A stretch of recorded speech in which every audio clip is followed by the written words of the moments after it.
back. The money in the contract would make the running back the 7th highest paid running back in the NFL the moment he signs that deal. That is all accurate. That cannot be denied. But I also would say this. The Cardinals have drafted any number of defensive players in recent years, Darius Robinson, Xavier Collins, Walter Nolan. And one of these pass rushers may turn out to be great that they can get at 3.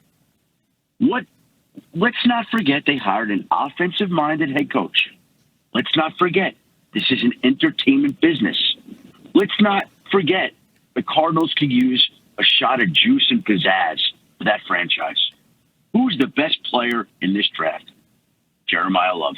Now, I know they spent $7 million in Tyler Algier and $3 million on James Conner, and running back is not the most glaring need. But let's just say on Thursday night, the Cardinals do decide to go Jeremiyah Love, and let me say I think they're going to try to shop the pick, and if they can deal the pick, they will. But if they can and they stay at 3, can you imagine a draft in which, hypothetically, they take Jeremiyah Love at 3, which will be in the discussion, and then come back into the first round and take Ty Simpson? How many people are going to be excited about the Arizona Cardinals? When was the last time they were excited about the Arizona Cardinals? When Larry Fitzgerald was scoring on that touchdown run in the Super Bowl? So, to me, in one night, in one round, the Cardinals can change the feeling around that team for a while. I'm not telling you they're going to do it, but I do believe it's absolutely in consideration. And I do believe option 1 would be to trade out. But option 1 may not exist. So if they are left there at 3, and it's Mendoza 1, pass rusher 2, and the Cardinals are on the clock, what are they doing? And that's, to me, the decision that will obviously have a huge effect on the first round. Now, I'll say this. Even if they go pass rusher or offensive tackle, I still think that Love goes 4. So we're really not talking about it being a huge pivot point, but I think it's a huge pivot point for that particular franchise. Adam, you mentioned that if the Cardinals can deal the pick, they will. And I know in your amazing piece at ESPN.com, you said there's already been exploratory calls there. Are you anticipating a lot of movement and trades in round 1 on Thursday? I know Brett Veach is the Chiefs general manager. I'm not. Now, again, we'll see how it shakes out. First of all, you're going to need players to trade up for. And I don't know how many players there are that people are clamoring to go get. So could you get some teams jumping around a little bit? Yes, I could see a little bit of that. Do I see a dramatic Jacksonville-Cleveland-like move like we got on round 1 last? I don't think I see that right now. The last 2 years, there were 5 trades in round 1, both years. I think we could get a team trading up to Arizona spot. Could. Not saying we will. We could get a team trading up to Cleveland spot. Not saying we will. We could get a team a la the Cardinals or Jets that jumps back into round 1 for Ty Simpson. Maybe. That would be potentially, if all those things happen, 3. Of course there's going to be another trade or 2 where somebody's going to see somebody and not wait. There's going to be a run on offensive lineman in the teams where I could see a team that wants an offensive lineman jumping other teams that want offensive linemen to go get an offensive lineman. I could see that happening. To me, if there were 5 the last 2 years, we might get 5 this year. Probably not, but we might. Adam, I wanted to ask you about Ty Simpson after you mentioned the Arizona thing, but you mentioned Cleveland there. And if I think of teams that love draft day chaos, it's the Cleveland Browns. And there was a claim that Andrew Berry made the other day about the possibility of drafting a quarterback. Maybe this is just trying to remain as open as possible and not give reporters anything. But is that a realistic scenario that they would be bringing another quarterback into the mix in Cleveland? Well, Courtney, I think it is, but I don't think it's a quarterback up high. I think it's a quarterback that you're talking about. They have a high grade on one of these mid-round guys, and the guy's sitting there around 4, 5, 6, something to that effect, and they go ahead and take him. Could that be? That could be. But do I think they're taking Mendoza? No, he's not going to make it to them. Do I think they're jumping back into round 1 or taking Ty Simpson at 6 or 24? I don't. So Where's the next quarterback coming off the board? There's a debate there. Is it after Mendoza and Simpson round 3, round 4? I think that's what we're looking at. And I think the Browns would take a quarterback in the right spot for the right value, but not force the issue.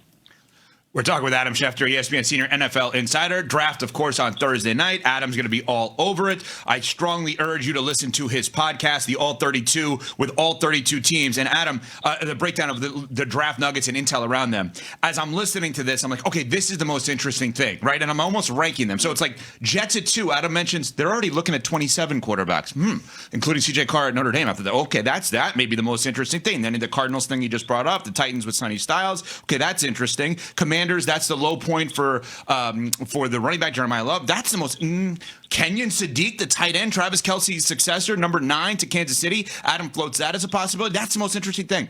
Then I got to the Rams. I think the Rams are the most interesting team based on what you said in the NFL draft. Can you explain what they're doing at both wide receiver and edge rusher and why they may be picking one of those positions, at 13? Because that I thought was the most juicy.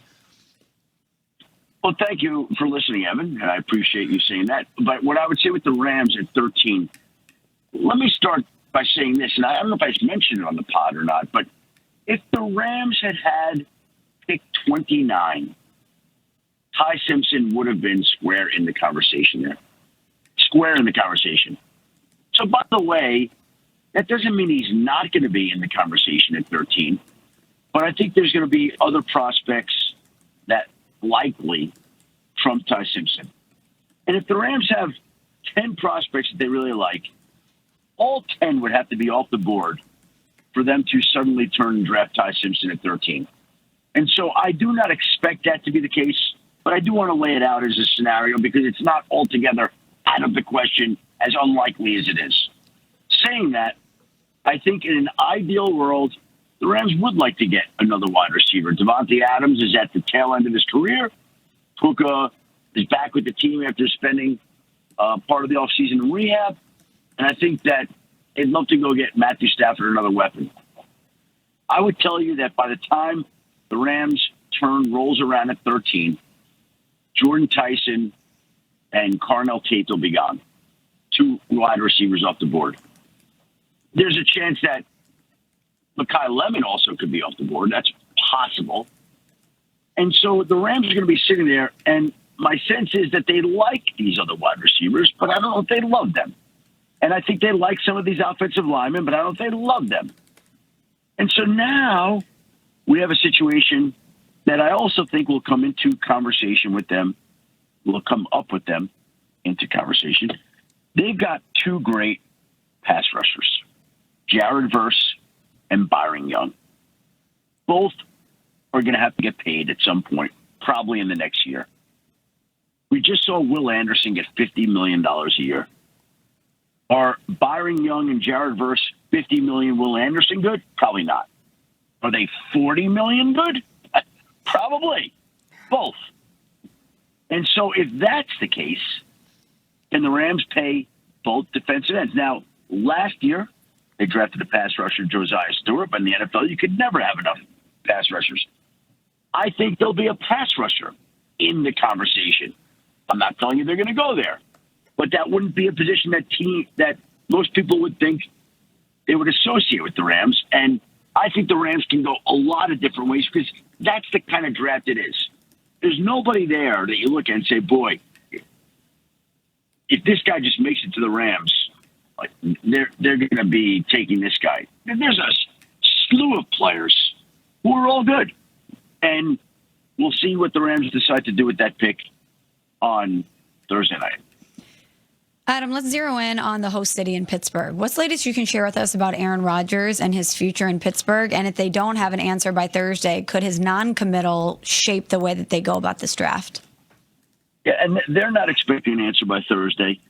And it's a case where the beat goes on. It's just more of the same. This has been the story with him in recent off seasons. It continues to be. And it's an Aaron Rodgers decision, and it's very dangerous and difficult to get into his head to know exactly what he's thinking. I think the feeling still is that they believe he'll be back, but he's not. I don't suspect that they'll take a quarterback in round one, Ty Simpson being the guy. I think it would be interesting if somehow he made it to them in round two. You say, well, he's not going to make it there. Well, probably not. But we would have thought last year that Shedeur Sanders wouldn't have made it to them in round two or three or four or five. And he did. So you just don't know. So, there was a real connection at the combine between Mike McCarthy and Ty Simpson. Ty Simpson, son of a coach. Mike McCarthy, longtime coach. Those two guys hit it off, which doesn't mean all that much, except for the fact that if somehow Ty Simpson were there in round two, I could see where there would be people pushing for him. Could Pittsburgh jump up in round two for him? I don't know if they're going to want to do that with draft capital being at a premium, but the connection between Mike McCarthy and Ty Simpson was real at the combine. So I don't know that that's enough to propel him into round one, but we'll see if that has any impact on the Steelers' decision. And I do think they'll come out of this draft at some point with a quarterback somewhere, but I would guess not round one. Adam, draft adjacent for you, because when you're talking about the Rams and the pass rushers that they were eventually going to have to pay and what the market is, Will Anderson's deal, it made me think of a conversation we were having yesterday about Myles Garrett. I know he hasn't said anything to the contrary about not wanting to be in Cleveland, but is there a real chance that he's going to use the Will Anderson deal to try to get himself in the $51 million range, which maybe the Browns say yes to, maybe they say no to, and maybe that's ultimately what gets him out of Cleveland? How do you read that situation? I don't look at money as driving him out of Cleveland. I think the Browns obviously have done what they need to try to keep him happy in that regard. When we go back to that contract that was restructured, we talked about this before. It was set up in a way that I could tell you eyebrows were raised on other teams in the league that as soon as he restructured his contract about a month ago, people were like, they just opened the window for him being traded. And the Browns have been adamant that they're not trading him. They insist they're not trading him. They couldn't be any more clear they're not trading him. Now, the bonus dates were pushed back in every year in the contract till the start of the season from the start of the new league year, which is in mid-March. And so I think what that does is I believe the Browns, they have zero plans to trade him, and he will not be traded right now.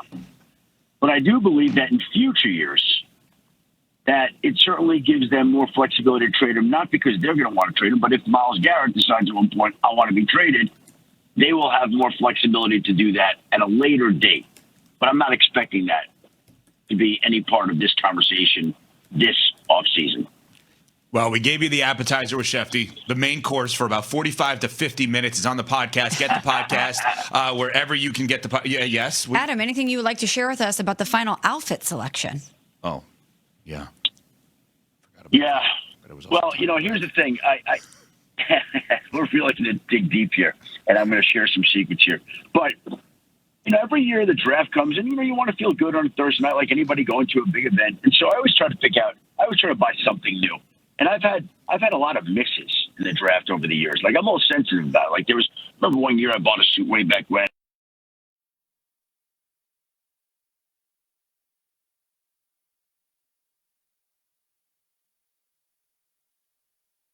In Chicago and Cleveland, it was so cold sometimes it didn't even matter. Like you just put on your long underwear, and that's all that really mattered.